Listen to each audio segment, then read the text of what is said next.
be free. And how many times can a man turn his head and pretend that he just doesn't see?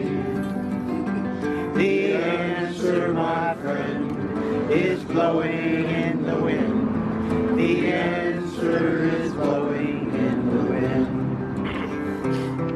And how many times must a man look up before he can see the sky? And how many years must one man have before he can hear people cry? And how many deaths will it take till he knows that too many people have died?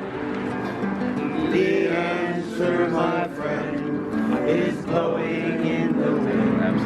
The answer is blowing in the wind. And the answer, my friend, is blowing in the wind. The answer is blowing in the wind.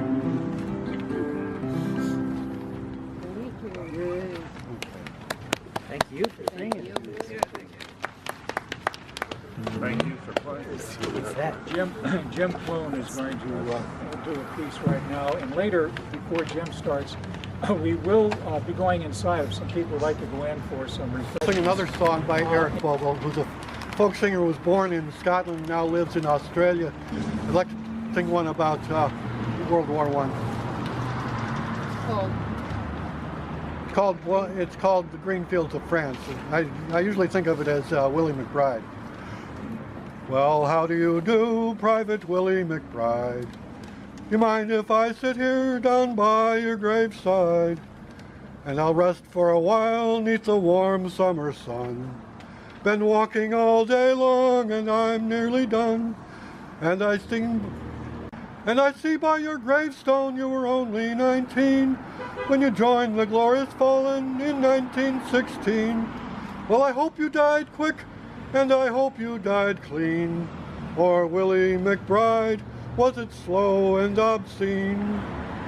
Did they beat the drum slowly? Did they sound the fife lowly? Did the rifles fire o'er ye as they lowered ye down? Did the bugles sing the last post in chorus? Did the pipes play the flues of the forest? Did you leave a wife or a sweetheart behind? In some loyal heart is your memory enshrined. And though you died back in 1916, to that faithful heart are you forever 19?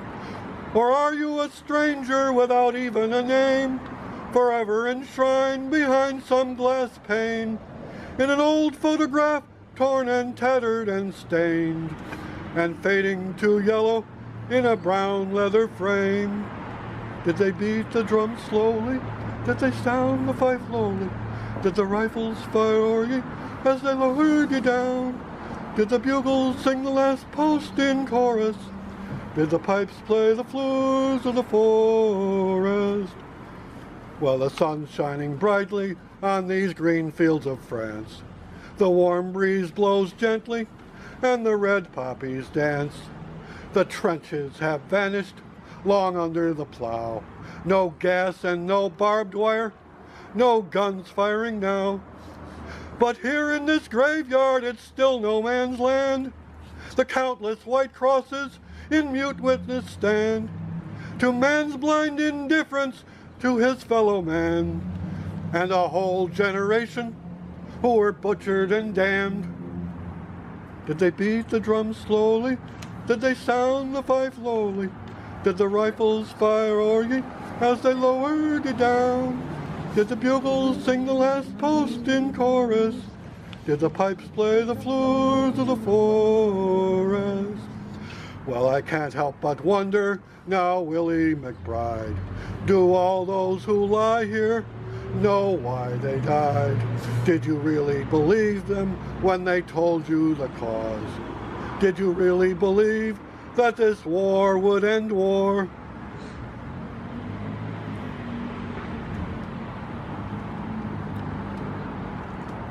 But the suffering, the sorrow, the glory, the shame, the killing, the dying, 'twas all done in vain. For Willie McBride, it's all happened again, and again, and again, and again, and again. Did they beat the drums slowly? Did they sound the fife lowly? Did the rifles fire o'er ye as they lowered you down? Did the bugles sing the last post in chorus? Did the pipes play the floors of the forest? I want to add one footnote to that. We were talking, a couple of us have already mentioned the gas that was used in World War I. I had heard stories of veterans of World War I having remembering the gas attack physically every night, 2 or 3 o'clock in the morning for the next 60 years.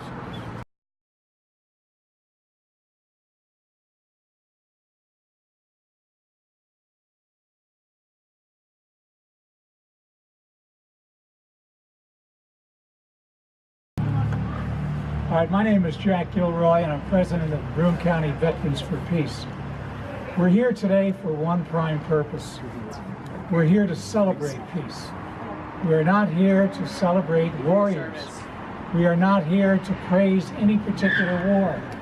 Once again, the main focus that we have is the focus that was the original Armistice Day focus.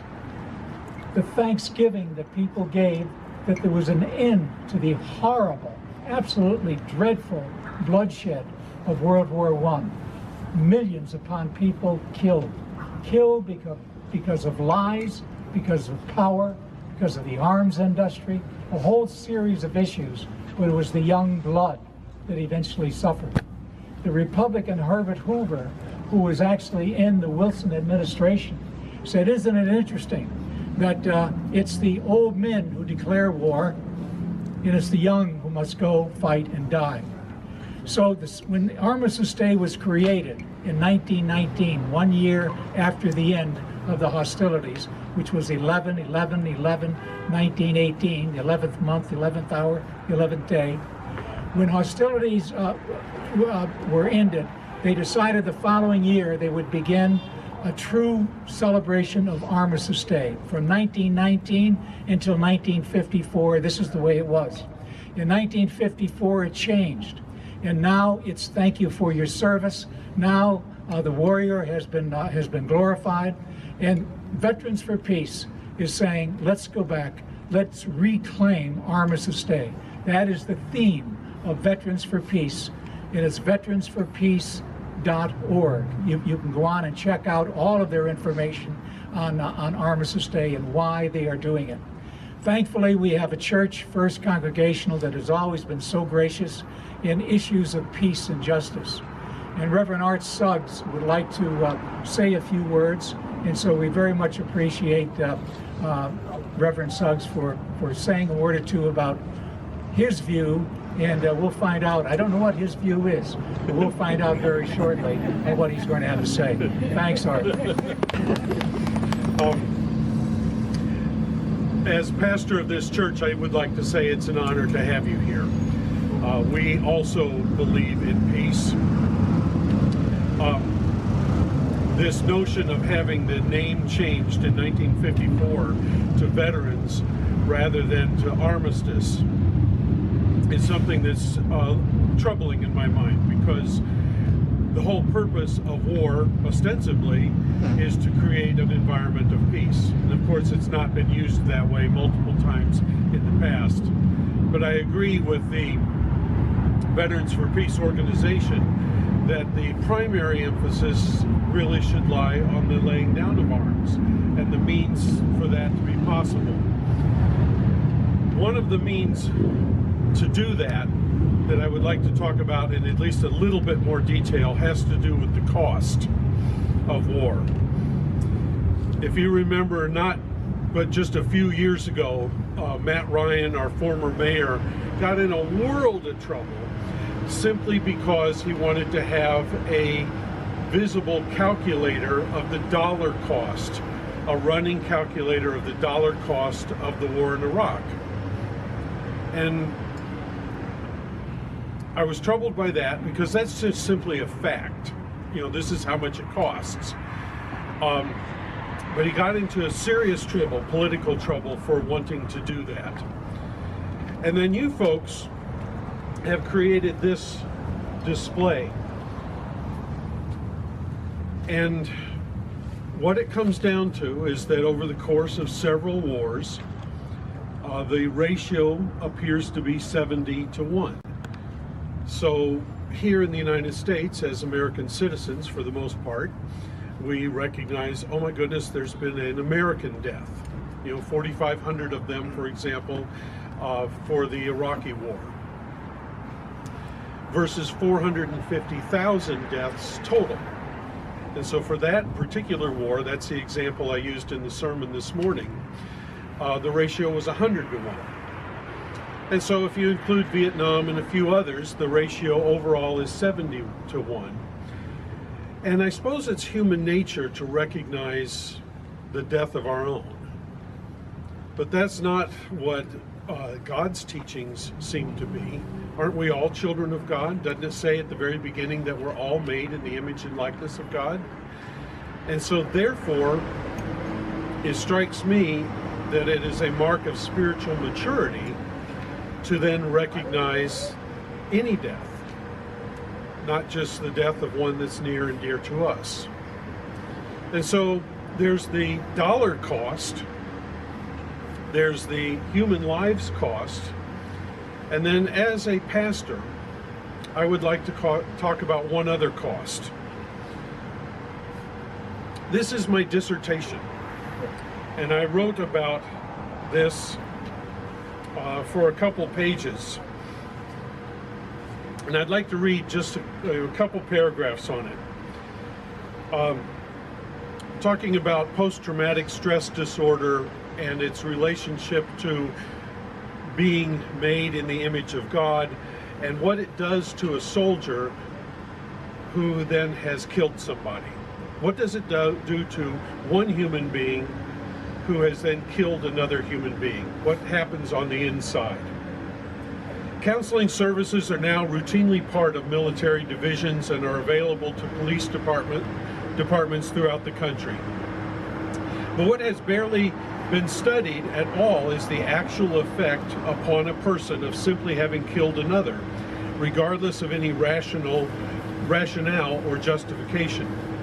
It is well known that the effect is lessened when the humanity of the other person is lessened, such as is done with words like Kraut and Jap from World War II and Gook from Vietnam, and with sanitary language such as collateral damage instead of the death of innocent civilians, or engage the target rather than shoot that man.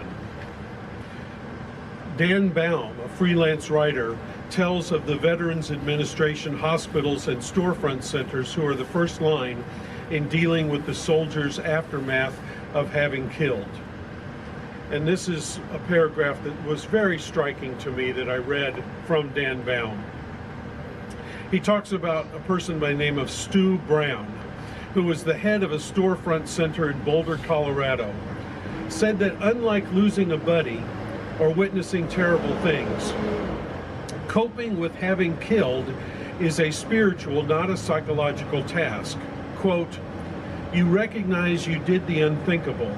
You blasted away a piece of yourself, violated some trust with God." And so for Brown to notice that in the act of killing another, you blast away a piece of yourself, belies a connection within humanity and between humanity and God that is integral to this study. And so that's what I want to point out. It's just simply the raw cost. There's the dollars that could be used for other things like health, education, etc. There's the lives that otherwise are wasted. And then there's also harm to the souls. And so I leave you with that thought of the cost. And I honor you all for your efforts in peacemaking. Thank you. There has for many years been a leader at Broome Community College, now SUNY Broome, and establishing a series of discussions with students about peaceful activities rather than war itself. But he knows a lot about war, knows a lot about issues that have developed between this country and some of the nations that Art Suggs was just pointing out here. The 71 ratio, where we have killed 70 in the last 3 major wars of the enemy, and the enemy has killed 1 of us. And of course, it was not on our land. Always have to keep that in mind. That we're talking about killing people in their country. Doug, Greg, thanks so much for agreeing to say a few words here for us. This is a helmet that my great uncle wore in World War I. He knew he was going to be drafted, so he enlisted, but he said, "Don't give me a gun." So they made him an ambulance driver. And late in the war, I think it's in October, I just found his service record in my father's papers as we're getting ready to move from Smithville Flats to Binghamton. He was in a gas attack, and he was driving an ambulance, and they ran into gas, I believe it was chlorine, and he gave his mask to one of the wounded soldiers in the ambulance, and he would have a cough from 1918 till when he died in 1973.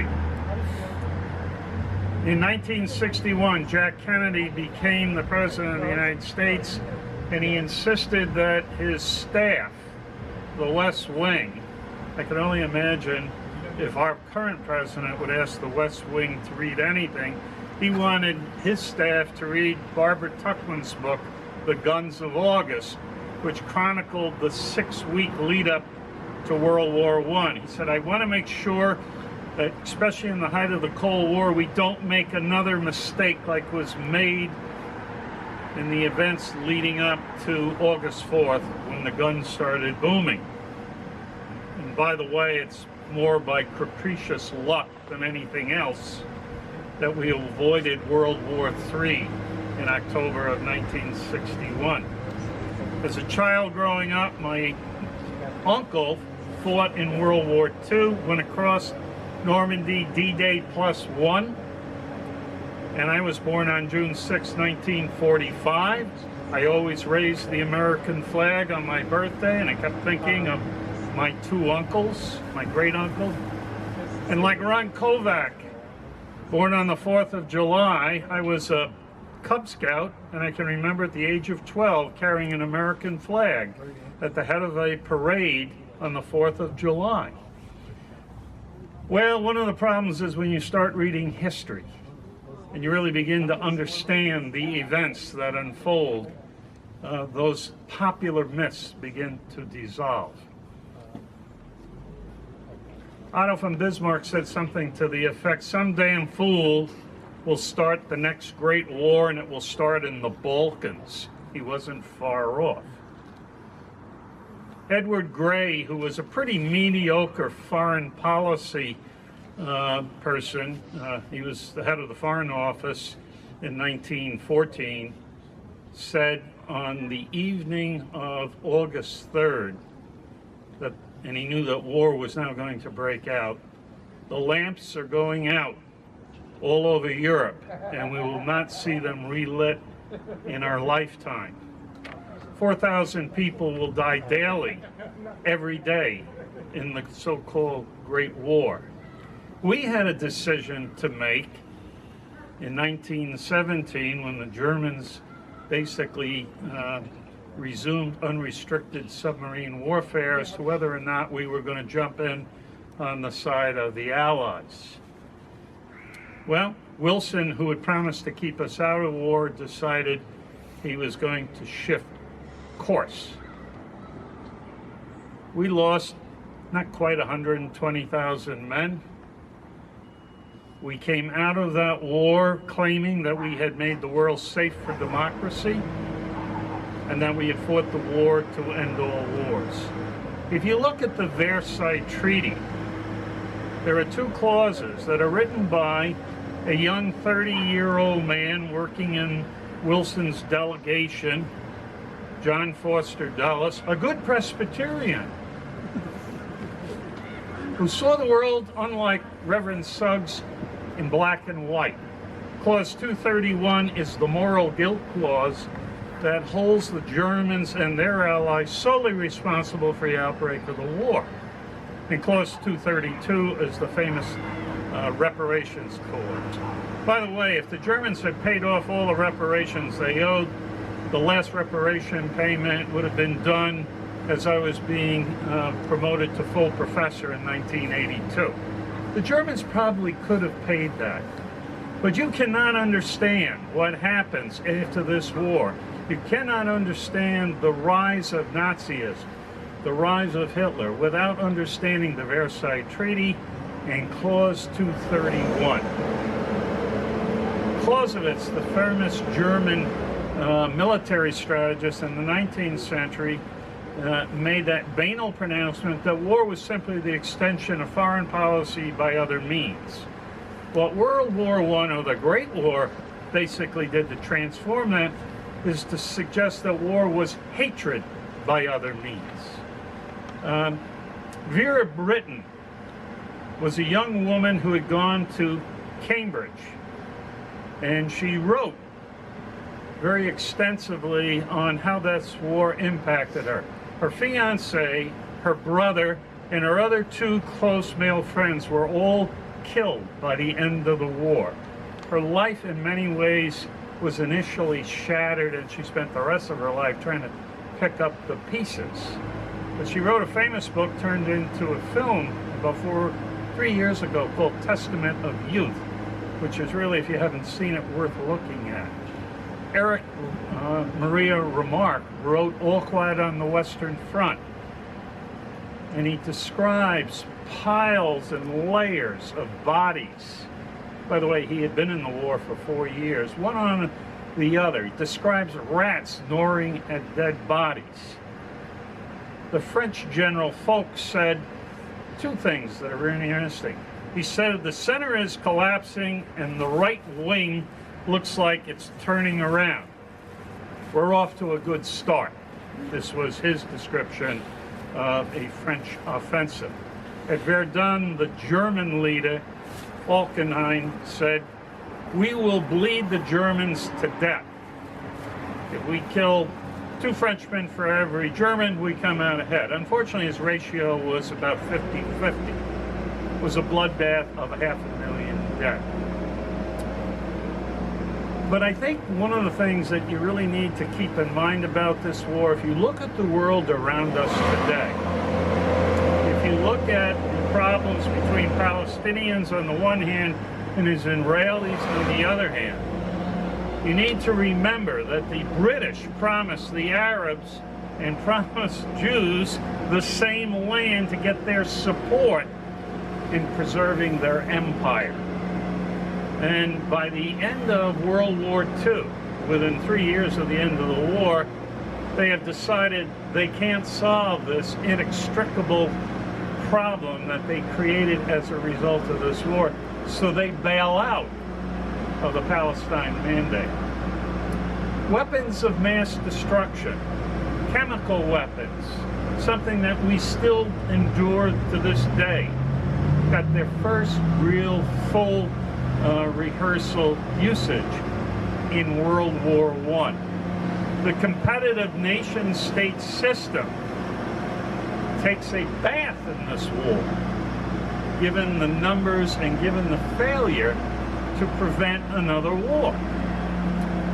Some of you may be familiar with A.A. Milne, the great writer of Winnie the Pooh. He was a soldier in World War I, and he said something to the effect that if people from another planet were to come here and be told that 2 people had been killed in Sarajevo, how strange would it be that the European response would be to run into a war that would kill 11 million. There's some debate about the issue of how many people were killed. By the way, gravestone engravers in France were still doing headstones in 1939 when World War II broke out. But I think you also need to keep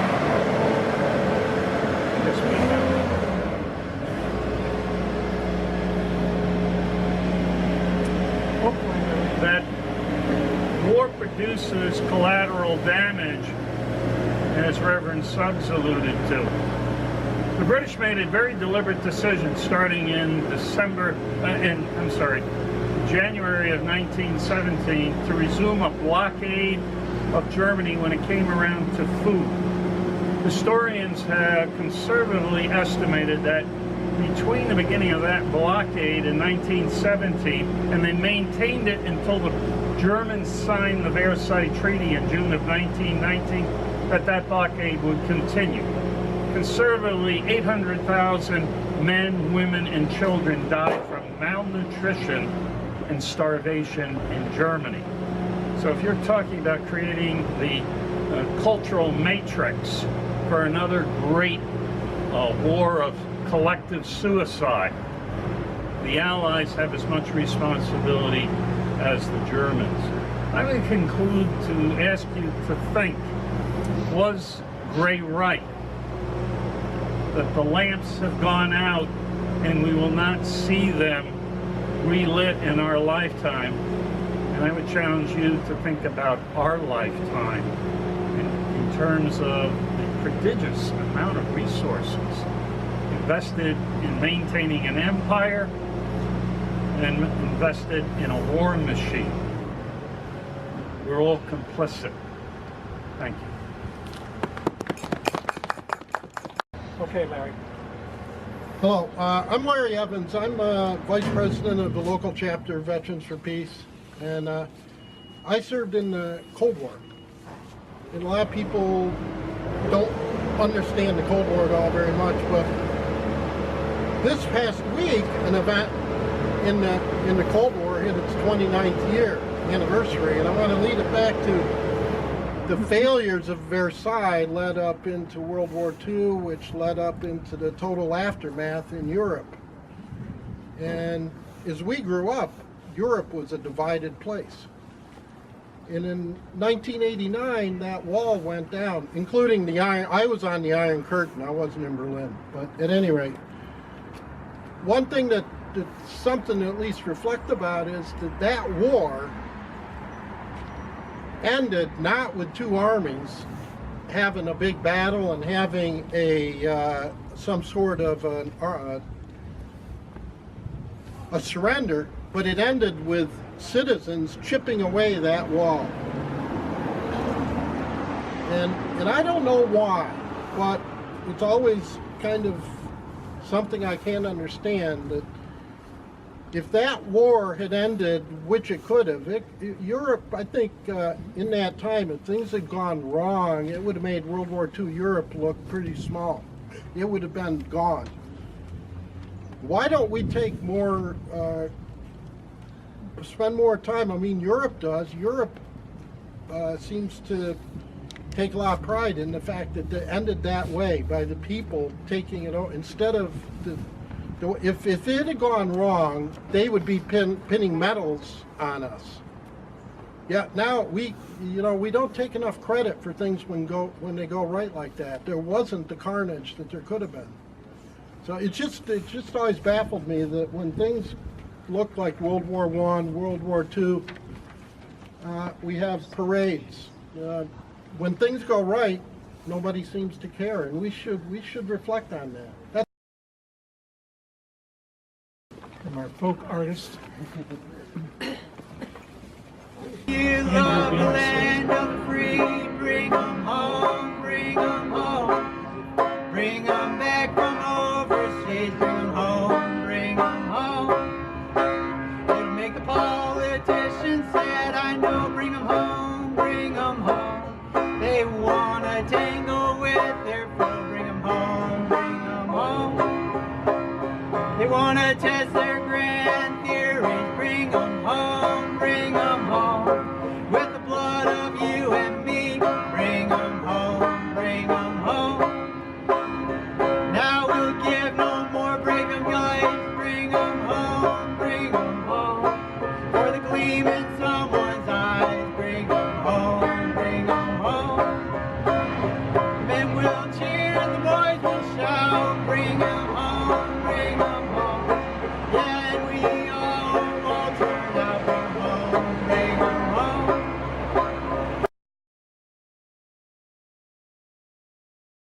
Sing it proud. If you love the land of the free, bring them home, bring them home. Bring them back from overseas, bring them home, bring them home.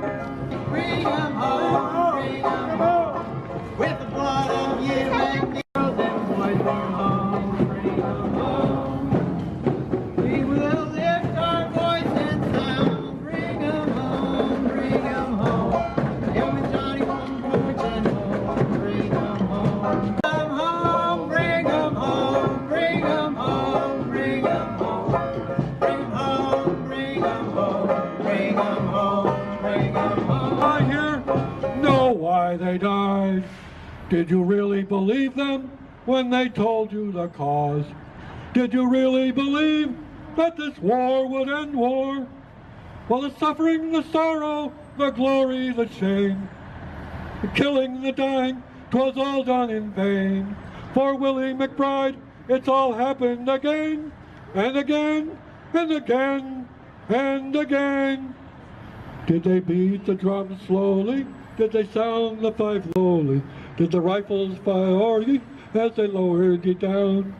Did the bugles sing the last post in chorus? Did the pipes play the floors of the forest? The heroes from a forgotten war, and the young people ask, what are they marching for? And I asked myself the same question,